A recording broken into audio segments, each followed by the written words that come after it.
1806년 영국의 케이프 식민지 점령 역사적 전환점. 1806년 영국이 네덜란드로부터 케이프 식민지를 완전히 점령한 사건은 남아프리카 역사와 대영제국의 식민 확장 과정에서 중대한 전환점을 이루는 사건입니다. 이 점령은 단순한 영토 확장을 넘어 글로벌 패권 경쟁, 나폴레옹 전쟁의 지정학적 맥락 그리고 남아프리카의 정치-사회-경제적 구조를 재편하는 계기가 되었습니다. 1. 나폴레옹 전쟁과 케이프의 전략적 중요성. 1806년 케이프 식민지 점령을 이해하려면 당시 유럽과 세계를 뒤흔들었던 나폴레옹 전쟁 1799년에서 1815년의 맥락을 살펴보는 것이 필수적입니다. 이 시기 영국과 프랑스는 세계 패권을 놓고 치열한 경쟁을 벌이고 있었습니다. 이 경쟁은 유럽을 넘어 아시아, 아프리카, 아메리카로 확장되었습니다. 케이프 식민지는 인도양과 대서양을 연결하는 지리적 위치로 인해 양국 모두에게 전략적으로 중요한 지역이었습니다.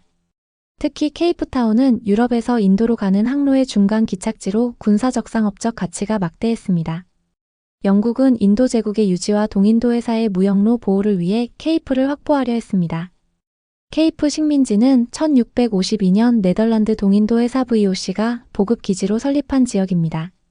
네덜란드는 이곳을 통해 아시아 무역로를 관리하며 농업 기반의 식민지 경제를 발전시켰습니다. 그러나 18세기 말 네덜란드의 국력은 쇠퇴하고 있었습니다. VOC는 재정난에 시달리고 있었습니다. 1795년 프랑스가 네덜란드를 점령하면서 네덜란드는 바타비아 공화국이라는 위성국으로 전락했습니다. 이는 영국에게 케이프 식민지를 점령할 명분과 기회를 제공했습니다. 영국은 1795년에 케이프 식민지를 처음 점령한 바 있습니다. 이는 프랑스가 케이프를 통해 인도양에서 영국의 이익을 위협할 가능성을 차단하기 위한 조치였습니다. 그러나 1802년 아미행 조약에 따라 케이프는 네덜란드 바타비아 공화국로 반환되었습니다. 평화는 오래가지 않았습니다. 1803년 나폴레옹 전쟁이 재개되면서 영국은 다시 케이프를 확보하려는 계획을 세웠습니다. 1806년의 점령은 이러한 일시적 반환 이후 영국의 두 번째이자 결정적인 점령이었습니다. 2. 1806년 점령 과정. 1806년 영국의 케이프 식민지 점령은 신속하고 체계적으로 이루어졌습니다. 이는 영국의 강력한 해군력과 철저한 전략 덕분이었습니다. 점령 과정은 다음과 같이 전개되었습니다. 2.1. 군사적 준비와 상륙. 1805년 말 영국은 케이프 점령을 위해 함대와 병력을 파견했습니다. 이 작전은 데이비드 베어드 소장과 윌리엄 베러스포드 준장이 이끌었습니다. 약 6천에서 7천 명의 병력과 60척 이상의 함선이 동원되었습니다. 이들은 1806년 1월 4일 케이프타운 북쪽의 로스베이, 현재 블라우버그에 상륙했습니다. 상륙 지점은 케이프타운에서 약 25km 떨어진 곳으로 네덜란드군의 방어를 피하기 위한 전략적 선택이었습니다. 네덜란드군은 얀 빌렘 얀센스 총독의 지휘 아래 약 2,000명의 소규모 병력을 보유하고 있었습니다. 이들은 정규군뿐 아니라 지역 농민보어인과 원주민 코이코이족 등으로 이루어진 민병대를 포함했습니다. 그러나 네덜란드군은 병력과 장비 면에서 열세였습니다. 내부적으로도 단합이 부족했습니다. 2.2. 블라우버그 전투.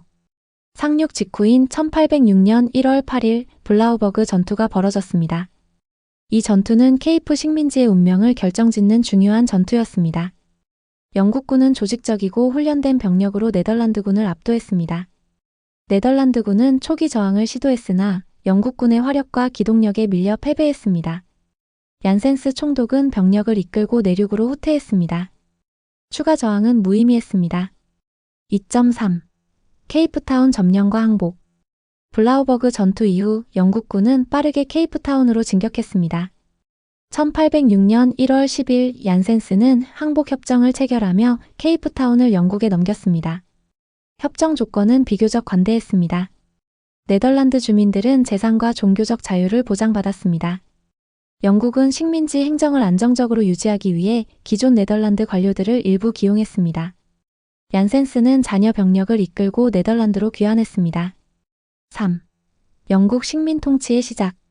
1806년 점령 이후 영국은 케이프 식민지를 본격적으로 식민 통치 체제 아래 두었습니다. 이는 네덜란드의 느슨한 통치 방식과 달리 체계적이고 중앙 집권적인 행정 구조를 도입하는 과정이었습니다. 영국 통치 초기의 주요 특징은 다음과 같습니다. 3.1. 행정개혁. 영국은 케이프 식민지의 행정체계를 재편했습니다. 데이비드 베어드가 초대 총독으로 임명되었습니다. 그는 영국식 법률과 관료제를 도입하려 했습니다. 그러나 초기에는 네덜란드의 법률과 관습 로마 마이너스 네덜란드법을 유지하며 급격한 변화를 피했습니다. 이는 지역 주민 특히 보어인의 반발을 최소화하기 위한 전략이었습니다. 영국은 토지 소유와 세금 제도를 정비했습니다.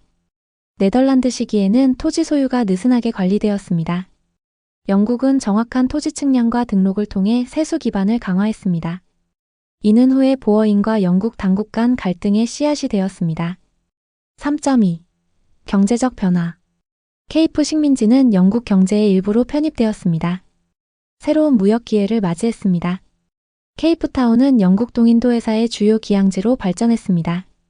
와인, 곡물, 가축 등 지역 농산물이 영국 시장으로 수출되었습니다. 영국은 자유무역 정책을 장려했습니다. 네덜란드의 독점적 무역 체제를 해체했습니다. 그러나 이러한 변화는 지역 농민들에게 항상 유리하지 않았습니다. 영국 상인들이 시장을 장악하면서 보어 농민들은 경제적 압박을 느끼기 시작했습니다. 3.3. 사회적 변화와 노예제. 1806년 당시 케이프 식민지의 사회는 세 집단으로 나뉘어 있었습니다. 유럽계 정착민주로 보어인, 원주민 코이코이족, 산족 등 그리고 노예주로 동아프리카와 아시아에서 수입로 구성되었습니다. 영국은 노예제를 즉각 폐지하지 않았습니다. 그러나 1807년 영국 본국에서 노예 무역이 금지되면서 케이프에서도 노예 유입이 줄어들었습니다. 이는 노예제에 의존하던 보어 농민들에게 불만을 초래했습니다. 이후 1834년 노예제 완전 폐지는 보어인들의 대규모 이주로 이어지는 주요 원인이 되었습니다. 4. 장기적 영향. 1806년 영국의 케이프 식민지 점령은 남아프리카와 세계사에 깊은 영향을 미쳤습니다. 주요 장기적 결과를 살펴보겠습니다. 4.1. 남아프리카의 영국화. 영국 통치는 케이프 식민지의 언어, 문화, 제도에 점진적인 변화를 가져왔습니다. 영어는 행정과 교육에서 점차 우세해졌습니다. 영국계 이민자들이 유입되었습니다. 도시 지역은 영국적 색채를 띠기 시작했습니다. 이는 네덜란드계 보어인들에게 정체성의 위협으로 작용했습니다. 보어인들은 자신들의 언어 아프리칸스어와 종교 네덜란드 개혁파를 지키기 위해 내륙으로 이주했습니다. 독립적인 공동체를 형성했습니다. 4.2. 보어인의 대이주. 영국 통치에 대한 불만은 1830년대 보어인들의 대규모 이주로 이어졌습니다. 이들은 노예제 폐지, 토지 정책, 영국화 정책에 반발했습니다. 나탈, 오렌지 자유주, 트란스발로 이주했습니다. 이는 보어 공화국의 형성과 영국과 보어 전쟁 1899년에서 1902년에 전조가 되었습니다. 4.3. 원주민과의 관계.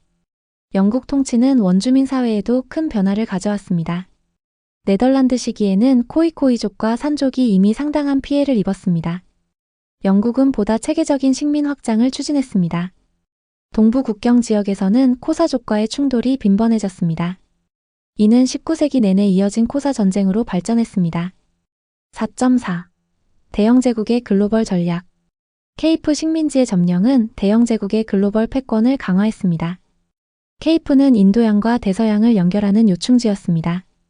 영국의 해군력과 무역망을 뒷받침했습니다. 이는 19세기 영국이 아시아와 아프리카에서 영향력을 확대하는 데 중요한 발판이 되었습니다. 5. 결론. 1806년 영국의 케이프 식민지 점령은 나폴레옹 전쟁의 지정학적 맥락 속에서 이루어진 전략적 결정이었습니다. 이는 단기적으로 영국의 해상 패권을 강화했습니다. 장기적으로 남아프리카의 정치 사회 경제적 구조를 재편했습니다. 영국 통치는 현대 남아프리카의 기초를 닦았습니다. 동시에 보어인, 원주민, 영국인 간의 갈등을 심화시켰습니다. 복잡한 유산을 남겼습니다. 이 사건은 식민주의의 본질과 그로 인한 지역사회의 변화를 이해하는 데 중요한 사례입니다.